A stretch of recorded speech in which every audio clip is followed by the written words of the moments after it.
Bonjour, j'espère que la semaine s'est encore bien déroulée. En tout cas, je suis très heureuse de vous retrouver. Et nous allons poursuivre ce que nous avons commencé ensemble, à savoir des réflexions sur réveil et réforme au sein donc de l'Église, au sein du peuple de Dieu. Aujourd'hui, ce qui va faire l'objet de nos réflexions, de nos discussions, c'est quels sont les fruits qui émergent des individus ou d'un groupe après un réveil. Et pour cela, je voudrais encore vous présenter donc nos deux pasteurs qui nous accompagnent depuis déjà la semaine dernière. Nous sommes heureux de les accueillir. Bonjour, pasteur. Bonjour. Bonjour. Alors, je voudrais commencer, si vous voulez bien, je voulais t'inviter à prier avec nous, comme nous le faisons habituellement. Notre Dieu, notre Père, nous te remercions pour cette occasion de nous pencher sur ta parole. Je t'invite à nous accompagner avec ton Saint-Esprit et nous aider à comprendre l'importance du témoignage. Amen. Amen. Alors, je vais commencer directement en vous posant une question. Comment comprendre qu'on a un désir de témoigner lorsqu'on croit vivre un réveil, lorsqu'on croit vivre quelque chose de particulier avec Dieu? Comment comprendre ce désir de témoigner? Comment l'expliquer? Lorsqu'un homme vit quelque chose de particulier, puisqu'il va se marier, trouver une fiancée, ou il a gagné au loto, que sais-je, lorsqu'il a quelque chose de douloureux, de difficile aussi, eh bien, le réflexe naturel, lorsqu'on a une émotion vive, c'est de pouvoir partager cette émotion avec les autres. Lorsqu'on a appris une bonne nouvelle, on a envie de partager cette bonne nouvelle avec les autres. Et je crois qu'on ne peut pas, en tant qu'humain, vivre indépendamment des autres, sans s'inquiéter des autres, et tout ce qui nous touche au plus profond de nous-mêmes, eh bien, on a envie de le partager avec les autres. Le réveil, c'est déjà une démarche individuelle, une expérience particulière qui bouleverse les vies, qui nous invite à nous remettre en question, pour pouvoir nous projeter vers de nouveaux horizons, et en quelque part, j'ai envie de dire que c'est presque humain et naturel de vouloir partager les bonnes choses avec les autres. D'autant plus que la mission qui nous a été donnée, c'est allez, faites des disciples, voilà. Soyez mes témoins. Voilà. Donc l'on peut comprendre que si Dieu éveille en nous quelque chose, s'il provoque chez nous un réveil, c'est pour pouvoir aussi remplir cette mission qu'il nous a confiée, être des témoins. Et ce témoignage ne consiste pas à aller forcément tout de suite à 8000 km, à 12 000 km de chez nous, mais déjà auprès de ceux qui nous entourent. La famille, les amis, les collègues, les voisins, voilà, ceux qui nous côtoient verront qu'il y a un changement, qu'il y a une différence. Et on ne peut pas ne pas remarquer cette différence. Et c'est déjà un témoignage. Malgré nous, en fait, ça nous pousse en avant. C'est une force qui nous dynamise et qui pousse à le dire. Même les timides, à ce moment-là, les timides deviennent plus exubérants et ont envie de dire ce que Dieu a fait pour eux, tout à fait. Au moment où on vit un réveil spirituel, ça touche la vie entière. Ça change des choses. Un réveil spirituel n'est pas quelque chose qui se vit dans son coin tout seul. Oui, voilà. Et 2 heures par jour ou 5 minutes par jour. Non, c'est quelque chose qui change la vie entière. Ouais. Et c'est quelque chose de très important pour la personne elle-même. Et nous, les humains, nous parlons de ce qui est important pour nous. Quelqu'un qui est en train d'acheter une voiture va discuter avec ses amis toujours sur des voitures, sur des qualités. Oui, ce qui est important pour nous, ça revient dans les discussions. C'est aussi parfois... Malgré nous. Malgré nous, mais parfois on peut très vite voir ce qui est important pour quelqu'un d'autre. Et on lui fait plaisir au moment où on parle de ce qui est important pour lui. Maintenant, si quelqu'un vit un réveil spirituel, il va avoir l'envie de parler des choses spirituelles. De partager ça avec d'autres. Il va avoir envie de dire comment ça s'est passé chez lui. Il va avoir envie de savoir comment ça se passe chez les autres. Quelqu'un qui prie beaucoup, il va avoir envie de parler des expériences de prière. Quelqu'un qui lit la Bible, il va avoir envie de parler de ce qu'il lit. Tout à fait. Donc, normalement, un réveil spirituel va entraîner aussi la conversation dans cette direction. Et ça vient presque naturellement. On ne doit pas se forcer de le faire. Oui, on doit parfois se forcer. Mais c'est même un plaisir. De ne pas obliger les gens qui n'ont pas intérêt de parler que de ça. Parce que parfois, on peut être décrit comme un fanatique si on le fait. Mais c'est quelque chose de merveilleux de pouvoir témoigner de la façon dont Dieu a agi dans ta vie. Et je vous donne un exemple. Si on parle de témoignage. Il n'y a pas longtemps, une sœur est venue, une membre d'une de mes églises, nous dire au comité, mes frères et sœurs, je veux mettre à côté chaque dimanche pour aller donner des livres aux autres. Comment faire? Et maintenant, pour moi, c'était quelque chose de comme une frappe, parce que pourquoi ça doit venir de quelqu'un de l'Église et c'est pas moi qui pousse les gens à le faire. Et je peux vous dire, maintenant dans cette Église, il y a un groupe qui sort chaque dimanche, qui se mettent dans une brocante, qui mettent une table et des livres, la Bible, des livres d'Ellen White sur la table et attendent des gens venir et donnent ces livres gratuitement aux gens qui sont intéressés.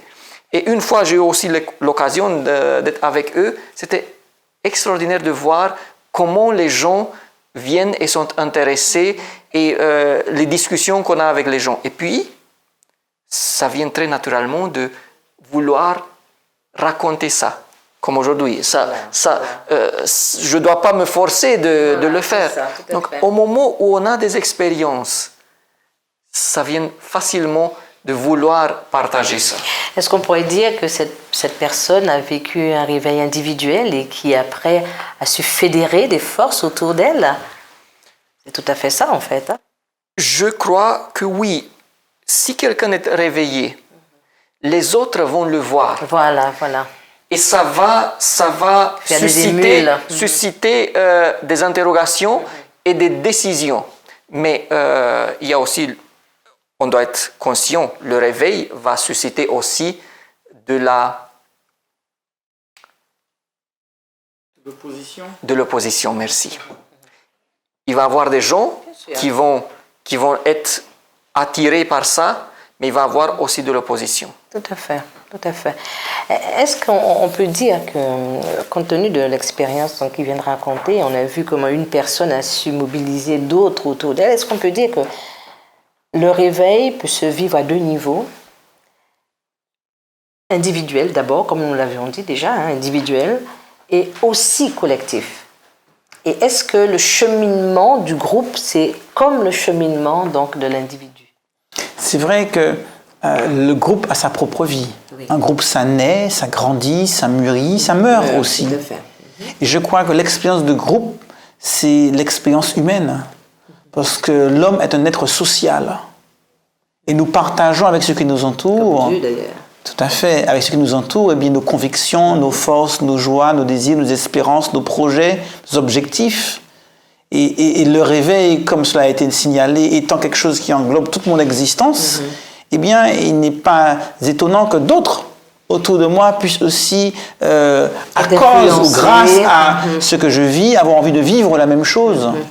Et à partir de là, un réveil individuel peut très vite devenir le réveil de tout un groupe qui, à son tour, va pouvoir agir et témoigner auprès d'autres personnes. Imaginez-vous que vous allez dans une petite ou grande église où tout le monde est engagé, où tout le monde fait quelque chose.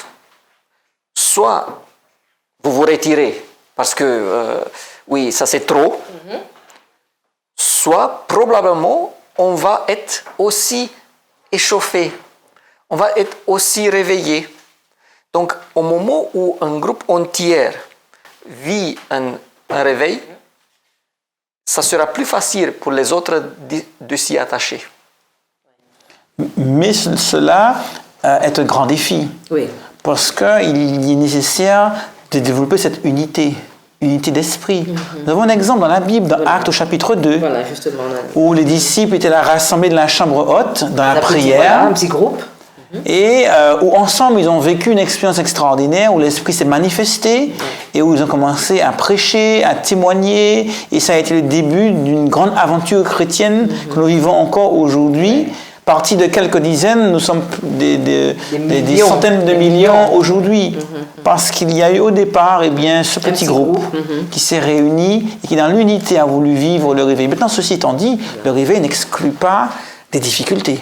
Il ne faut pas non plus croire que parce qu'il y a un réveil au sein d'un groupe, que tout est rose. Certainement pas. Et je crois que ce qui est bien dans la parole de Dieu, et lorsqu'on lit le livre des Actes, c'est que l'on voit que oui, il y a eu des disputes dans ce premier groupe de chrétiens. Oui, il y a eu des jalousies. Oui, il y a eu des choses qui n'allaient pas bien. Donc le réveil ne veut pas dire que tout brusquement devient rose et on compare dans un angélisme à tel point qu'on se croirait déjà au ciel. On reste face aux défis, on reste face aux difficultés, on reste face à la difficile gestion des relations humaines. Souvent, nous commettons l'erreur de penser qu'il n'y aura réveil que quand il y a une parfaite unité. Et on voit que même dans le groupe de Jésus, il n'y avait pas cette parfaite unité. Quand après il a demandé à ces hommes, à ces apôtres, de rester dans la chambre haute pour rechercher la présence de Dieu. Mais il est évident, les caractères diffèrent toujours. Mais l'essentiel, à mon avis, pour vivre quelque chose de fort avec Dieu, c'est que nous recherchons, en tout cas, qu'on ait une volonté de rechercher l'unité. Mais il est évident que l'homme étant ce qu'il est, on aura toujours beaucoup de difficultés d'atteindre cette unité pour que le réveil vienne. C'est ça qui est... On voit dans le Nouveau Testament qu'il y a quand même cette volonté d'agir ensemble, d'aller dans la même direction, avec un objectif commun, un même Dieu, une même foi. Et dans la prière, ils avançaient. Je crois que c'est bien là l'essentiel. Ce n'est pas que nous soyons sans divergence, mais que nous ayons au moins cette volonté commune d'aller dans la même direction. C'est-à-dire pour la gloire de Dieu. Pour la gloire de Dieu. Parce que c'est ça, le réveil a pour objectif de glorifier Dieu, essentiellement. Et l'Église dans sa mission. C'est ça le réveil. Exact. Donc, au moment où je témoigne, si il s'agit d'un vrai réveil, je vais témoigner et parler de Jésus-Christ. Je vais essayer à aider les gens de s'approcher de Jésus-Christ. Le témoignage qui est inspiré par le Saint-Esprit va toujours vers Jésus-Christ et va lui donner la gloire et tous les mérites de tout ce qui se passe. Tout à fait. En ce qui concerne maintenant le fruit du réveil dans la vie individuelle. Je crois qu'un texte qui va peut-être nous aider, c'est Galates 5. On va jeter un petit coup d'œil dans Galates 5, verset 22. Mais le fruit de l'esprit, c'est l'amour, la joie, la paix, la patience, la bonté, la bienveillance, la foi, la douceur, la maîtrise de soi.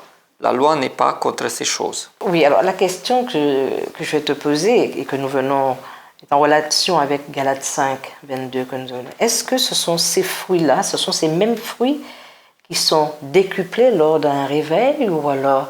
Parce que j'ai l'impression que ces fruits, c'est ce qu'on trouve chez un chrétien normalement converti. Alors, comment comprendre cela? C'est vrai que la Bible nous dit que l'Esprit de Dieu accompagne le chrétien du début jusqu'à la fin, tout au long de son cheminement spirituel. Paul va jusqu'à nous dire dans Romains au chapitre 8 au verset 9, « Si vous n'avez pas l'Esprit de Dieu, vous ne lui appartenez point. » Donc la présence de l'Esprit de Dieu dans la vie de quelqu'un, c'est le propre même de sa vie de chrétien. D'accord, tout à fait. Et c'est pour cela qu'il dira dans son épître aux Corinthiens que notre corps est le temple du Saint-Esprit de Dieu. Donc par définition, un chrétien sans esprit, ça n'existe pas. Donc cette intimité à laquelle Dieu nous appelle... Excuse-moi, à des degrés différents. Voilà. On a l'esprit en plusieurs mesures, en double mesure. Donc, chacun vit son expérience particulière. Ceci étant dit, la présence de l'Esprit de Dieu, cette complicité, cette intimité, ce cheminement avec lui, eh bien, c'est ce qu'il y a de plus normatif pour les chrétiens. Mais il y a des moments dans la vie où on a une sensibilité plus grande, une prise de conscience plus intense, d'une mission, d'un appel, d'un vécu que Dieu voudrait donc partager avec nous. Et c'est à ce moment-là qu'on peut commencer à parler de réveil. En ce sens où, dans un contexte donné, pour un objectif particulier, Dieu va vouloir agir plus intensément avec une personne ou avec un groupe d'individus pour pouvoir les mener, les porter vers une mission particulière. Et en ce sens, on va commencer à parler du mot réveil. La présence de l'Esprit de Dieu, avec ou sans réveil, est le propre du chrétien. Et ça, c'est important de le préciser parce que bien souvent, nous avons tendance à des interprétations un petit peu particulières. Oui, Voilà. oui, parce que souvent on entend dire que lorsqu'il y aura, que l'Esprit de Dieu descendra, que nous aurons donc une force particulière pour pouvoir prêcher, évangéliser, qu'on vivra un réveil. Et beaucoup sont dans l'attente de ce qu'on appelle dans certains milieux la pluie de l'arrière-saison pour pouvoir vivre ce réveil. Alors qu'on oublie que la présence de l'Esprit de Dieu dans ma vie est quelque chose que je dois vivre dès aujourd'hui. Je ne dois pas attendre un temps hypothétique où j'aurai l'Esprit de Dieu. C'est aujourd'hui que je suis appelé à accueillir l'Esprit de Dieu en moi. Et Jésus a dit à ses disciples, le Père donnera l'Esprit Saint à celui qui le lui demande. Voilà, donc vivre cette intimité avec Dieu par son Esprit dès aujourd'hui, c'est là mon objectif individuel. Et ça n'empêche pas que néanmoins que Dieu aura certainement des choses particulières à faire comme il l'a fait au début de son œuvre, avec puissance. Complètement, mais je veux dire... Des personnes préparées déjà. Mais c'est parce qu'aujourd'hui, je vis déjà cette proximité avec Dieu par son Esprit, et bien que je serai prêt et disponible demain pour cette grande, pour vivre quelque chose de peut-être de manière plus intense, plus large, plus étendue, cette expérience particulière. On ne pourrait pas mieux dire. Oui, c'est vrai, tout à fait. Et c'est très important que nous avons quelque chose à nous comparer. Oui. Parce que ce texte-là nous montre où nous sommes sur ce chemin-là. Nous devons seulement lire la joie, la paix, la patience. Où suis-je avec ces choses-là? Est-ce que j'ai de la patience? Est-ce que j'ai de la joie dans ma vie? Une évaluation personnelle. Oui. Et une évaluation personnelle peut nous amener aussi à un réveil. Parce que si je découvre que je suis trop ou très éloigné, je suis chrétien depuis 20 ans, mais il n'y a pas de fruit, oui, là, il faut faire quelque chose. Il y a une autre question, j'aurais aimé vous poser. Parce que souvent, on entend de la part de personnes qui connaissent Jésus-Christ, qui vivent déjà un bout de temps avec lui, cela m'est très difficile de témoigner. Comment comprendre cela? Est-ce que c'est la timidité qui prend le dessus ou alors c'est juste un premier pas qui n'a pas été fait? On a un peu de mal à comprendre. Il y a plusieurs raisons, mais vous voyez dans l'expérience des apôtres, le témoignage incite à une décision, incite aussi à l'opposition. Au moment où on est confronté avec Christ, on ne peut pas rester neutre. Et les gens n'aiment pas ça. Et je crois que c'est l'opposition d'abord qui fait le témoignage si difficile. Au moment où je témoigne, l'autre va être incité à prendre une décision. S'il ne veut pas, il y a le grand danger d'une opposition forte.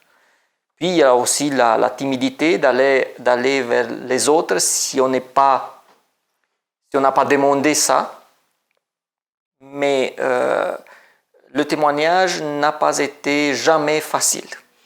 Et pourtant, l'apôtre Paul dit que ce n'est pas un esprit de timidité que Dieu nous a donné. Alors comment comprendre qu'il y a tant de réticence à dire ce que Dieu a fait pour nous? Je pense que le Seigneur compte bien dessus. Si on ne le fait pas, ce sont les pierres qui le feront. Qu'est-ce que vous en pensez? On voit dans Actes chapitre 2 qu'une fois l'Esprit Saint déversé sur les apôtres, qu'ils se sont mis à parler, à témoigner, à s'exprimer. Ils ont fait face donc à des persécutions, à des lapidations, ils ont été jetés en prison. Et qu'indépendamment de tout cela, eh bien, ils ont continué, ils sont allés de l'avant. Et je crois en quelque part que c'est Dieu qui donne la force de témoigner. Quand on pense à ces chrétiens qui ont été jetés au lion, brûlés sous des bûchers, qui y allaient en chantant, on se demande, mais d'où prenaient-ils une telle force? Je crois qu'à un moment donné, une Est-ce que situation... tu permets que l'apôtre Paul répond? C'est Christ qui vivait en eux. Oui, à un moment donné, dans une situation donnée, Ouais. Dieu donne à ses enfants la force tout à fait. de faire face aux défis qui sont les siens. Et une vision. Et à partir de là, ce n'est pas de leur propre force qu'ils ont Oui. pu faire face à ces persécutions.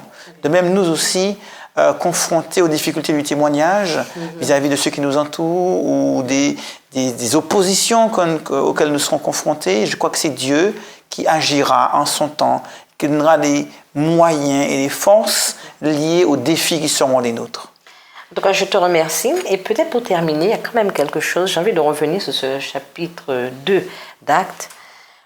Et il y a une chose qui, à partir du verset 37, est-ce qu'on peut prendre le verset 37, 38,